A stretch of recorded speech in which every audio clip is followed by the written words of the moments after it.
Hi అండి, welcome back to Reddy Jenny's kitchen. నేను మీ ప్రియాంక. ఇవాళ మన రెసిపీ వచ్చేసి క్యారెట్ హల్వా అండి. ఇంట్లోనే ఈజీగా అప్పటికప్పుడు స్వీట్ తినాలనిపిస్తే ఈ విధంగా క్యారెట్తో హల్వా చేసుకోండి. టేస్ట్ అయితే చాలా బాగుంటుంది, స్మెల్ కూడా ఎంతో బాగుంటుంది. సింపుల్గా ఈజీగా ఎలా చేసుకోవాలి స్వీటు మీకు చూపిస్తున్నాను ఈ వీడియోలో. ప్రాసెస్లోకి వెళ్ళినట్లయితే ముందుగా మనము ఇక్కడ క్యారెట్ అనేవి తీసుకోవాలి. ఈ క్యారెట్ అంతటికి కూడా ఈ విధంగా మనము తొక్క అనేది తీసుకోవాలి. నేను ఇక్కడ 1/2 kg వరకు క్యారెట్లు తీసుకుంటున్నానండి. ఈ క్యారెట్లన్నీ కూడా ఇలా గీసుకొని మనం బాగా కడుక్కొని ఈ విధంగా తురుముకోవాలి. ఇవన్నీ కూడా ఇలా తురుముకున్నట్లయితేనే క్యారెట్ హల్వా అనేది పర్ఫెక్ట్గా వస్తుంది. మనం గీసుకుని క్యారెట్లన్నీ కూడా ఈ విధంగా మనము మొత్తం కూడా ఇలా తురుముకోవాలి. ఇలా మనము సన్నగా ఇలా తురుముకున్నట్లయితే మనకి దీంతో హల్వా చేసుకోవచ్చండి. నేను ఇక్కడ నార్మల్ క్యారెట్స్ యూజ్ చేస్తున్నాను. కొన్ని క్యారెట్స్ పొడవుగా ఉంటాయి కదండి, ఎర్రగా, ఆ క్యారెట్స్తోని ఈ హల్వా చేసినట్లయితే దీని టేస్ట్ ఇంకా బాగుంటుంది. నేనైతే ఇక్కడ నార్మల్ క్యారెట్స్తోనే ఈ హల్వా అనేది మీకు ఈ వీడియోలో చూపిస్తున్నాను. ఇలా మొత్తం క్యారెట్లన్నీ కూడా ఇలా తురుముకున్నాక ఇప్పుడు మనము వీటిని హల్వా కోసం రెడీ చేసుకున్నట్లేనండి. చూడండి, మీకు వీడియోలో చూపిస్తున్నాను ఎలా తురుముకున్నానో. ఇలాగ మనకి ఈ కన్సిస్టెన్సీ లాగా ఇలాగా మనము సన్నగా తురుముకోవాలి. ఎంత సన్నగా తురుముకుంటే మనకి హల్వా అనేది అంత మెత్తగా మనకి కరెక్ట్గా మనకి స్వీట్ అనేది పర్ఫెక్ట్గా కుదురుతుంది. ఇప్పుడు స్టవ్ ఆన్ చేసుకొని ఒక ప్యాన్ కానీ కళాయి కానీ మీరు పెట్టుకోవాలి. అందులోనికి 2 స్పూన్స్ వరకు నెయ్యి యాడ్ చేసుకోవాలి. నెయ్యి అంతా కరిగాక అందులోనికి బాదం పప్పుని ఇలా ముక్కలుగా కోసుకొని వేసుకోవాలండి. జీడిపప్పుని కూడా నేను ఇక్కడ యాడ్ చేస్తున్నాను.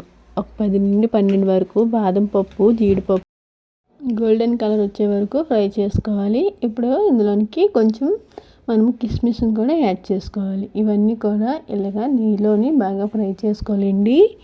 మీడియం ఫ్లేమ్లో పెట్టుకుంటూ ఇలా ఫ్రై చేసుకోవాలి. కలుపుకుంటూ మాడిపోకుండా ఇలా మనకి గోల్డెన్ కలర్ వచ్చే వరకు ఈ విధంగా మనము ఫ్రై చేసుకుంటే సరిపోతుంది. ఇప్పుడు ఇవన్నీ కూడా నెయ్యిలో నుండి సపరేట్ చేసుకోవాలి. మళ్ళీ అదే ప్యాన్లో మనము తురుమి పక్కన పెట్టుకున్న క్యారెట్ని ఇందులో యాడ్ చేసుకోవాలి. ఈ క్యారెట్ తురుము నేను ఇక్కడ 2 కప్స్ తీసుకున్నానండి. అంటే కరెక్ట్గా మనకి 500 గ్రామ్స్ అనేది నేను ఇక్కడ క్యారెట్ తురుము అనేది యాడ్ చేశాను.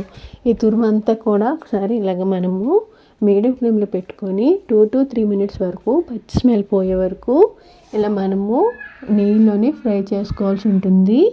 క్యారెట్ తురుము అనేది 3 minutes వరకు ఇలా ఫ్రై చేసుకున్నాక దీని పచ్చి స్మెల్ పోతుందండి. క్యారెట్లను వాటర్ అంతా కూడా ఇంకిపోయాక 1 కప్ వరకు ఇందులోని మిల్క్ అనేది యాడ్ చేసుకోవాలి. ఇలా మిల్క్ యాడ్ చేసుకొని మనము మీడియం ఫ్లేమ్లోనే దీన్ని 8 to 10 minutes వరకు బాగా ఈ క్యారెట్ తురుము అనేది ఉడకబెట్టుకుంటూ ఉండాలండి. పాల్లోని వాటర్ అనేది యాడ్ చేయాల్సిన అవసరం లేదు. స్వీట్ కాబట్టి ఇందులోని మనము చిక్కటి పాలు యాడ్ చేస్తేనే ఈ స్వీట్ అనేది చాలా బాగుంటుంది. ఇలాగ మనము కలుపుకుంటూ ఉండాలి. అడుగంటకుండా మాడిపోకుండా కలుపుకుంటూ ఉండాలండి. ఇలా కలుపుకున్నాక ఇది పాలన్నీ ఇంకిపోయి కొంచెం దగ్గరికి అవుతుందండి. ఈ కన్సిస్టెన్సీలోకి దగ్గరికి అవుతుంది. ఈ ప్రాసెస్ అంతా కూడా మీడియం ఫ్లేమ్లో పెట్టుకొని 10 minutes వరకు చేసినట్లయితే పాలంతా కూడా దగ్గరికి అయిపోతాయండి. ఈ స్టేజ్లోని మనము 1/2 కప్ వరకు షుగర్ యాడ్ చేసుకుంటే సరిపోతుంది. ఎందుకంటే క్యారెట్ కూడా స్వీట్ ఉంటుంది. మనం వేసుకున్న మిల్క్ కూడా చిక్కటి పాలు వేయడం వల్ల మనకి 1/2 కప్ షుగర్ వేసుకుంటే కరెక్ట్గా స్వీట్నెస్ అనేది సరిపోతుంది.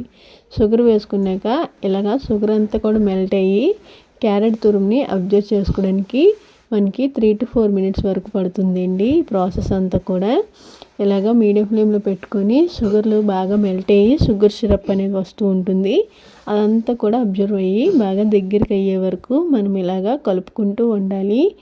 చూసారు కదా.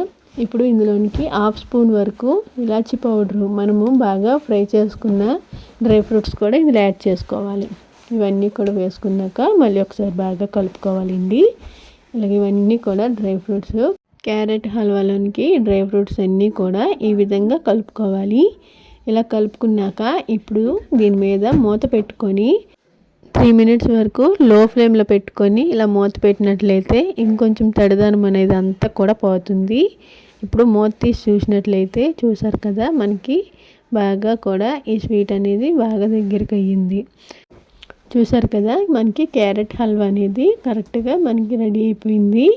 ఇప్పుడు ఈ కన్సిస్టెన్సీలోనే మనము స్టవ్ అనేది ఆఫ్ చేసుకుంటే సరిపోతుంది. స్టవ్ ఆఫ్ చేసి బాగా కూల్ అయ్యాక మీకు చూపిస్తున్నాను చూడండి హల్వా అనేది ఎలా వచ్చిందో. ఇది వేడివేడిగా కానీ లేకపోతే చల్లగా కానీ ఇలా సర్వ్ చేసుకున్నట్లయితే చాలా బాగుంటుంది క్యారెట్ హల్వా అనేది. ఈ హల్వా అనేది మనము క్యారెట్తో చేసుకున్నాం కాబట్టి చాలా హెల్త్కి మంచిదేనండి క్యారెట్ హల్వా అనేది. ఇందులో డ్రై ఫ్రూట్స్ కూడా యాడ్ చేసాం కాబట్టి టేస్ట్ కూడా చాలా బాగుంటుంది. ఎవరైనా గెస్ట్లు వచ్చినప్పుడు కానీ లేకపోతే ఇంట్లో ఎటువంటి ఫెస్టివల్స్ ఉన్నా ఇలాగా ఒకసారి ట్రై చేసి పెట్టండి. స్వీట్ అయితే చాలా బాగుంటుంది. పిల్లలకు కూడా ఇదంతా హెల్తీగా ఉంటుంది. మీరు కూడా ఒకసారి మీ ఇంట్లో ట్రై చేసి మీకు ఎలా కుదిరిందో మీ యొక్క ఫీడ్బ్యాక్ని మాకు కామెంట్స్లో తెలియజేయండి. ఈ వీడియోని లైక్ చేయండి, షేర్ చేయండి, సబ్స్క్రైబ్ చేసుకోండి.